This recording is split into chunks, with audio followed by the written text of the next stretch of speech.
I think how the pandemic changed my perspective on community and togetherness was just highlighting the importance of community the entire time. I mean, I think, um, the pandemic felt very isolating in the beginning. And so being able to connect back with, community via the church or via going to social events outside of like our own intermediate families, I think you really realize like the importance of human connection, the importance of being connected to the place that you live and the people, um, and how much of an importance I think, you know being social really plays a role in your entire overall health.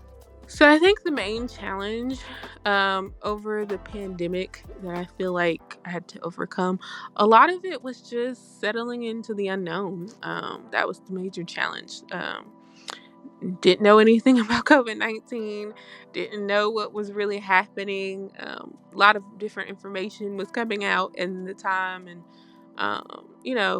trying to understand the severity. Like obviously, it was very severe. Things were being closed down, and people were being asked if they weren't essential workers to be out.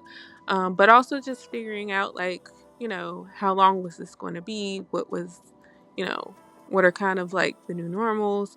And then I think also just navigating the other part of that challenge was also navigating like the vaccine information and when and where to go get that. I think those were probably the most challenging parts to navigate during the pandemic.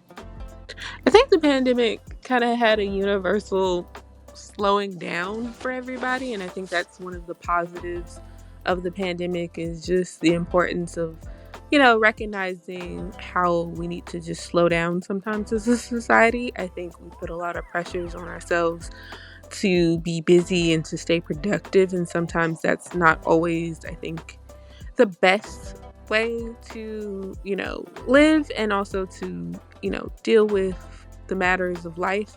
And so I think one of the positives, um, particularly for the pandemic, allowed a lot of us to kind of slow down. I know at times that kind of felt overwhelming, but I also think it charged us to like think of our mental health for ourselves, and um, really pay attention and be more in tune with taking inventory for what we kind of need from our lives and want from our lives. And so I think that's something that has been very positive and moving forward. It's just, really thinking and taking the time to slow down and to really consider, the simple things in life and not take those so much for granted, and, be mindful of, the things as it relates to like our mental health, not feeling like you have to be productive, but that you can put things into a different perspective and move forward.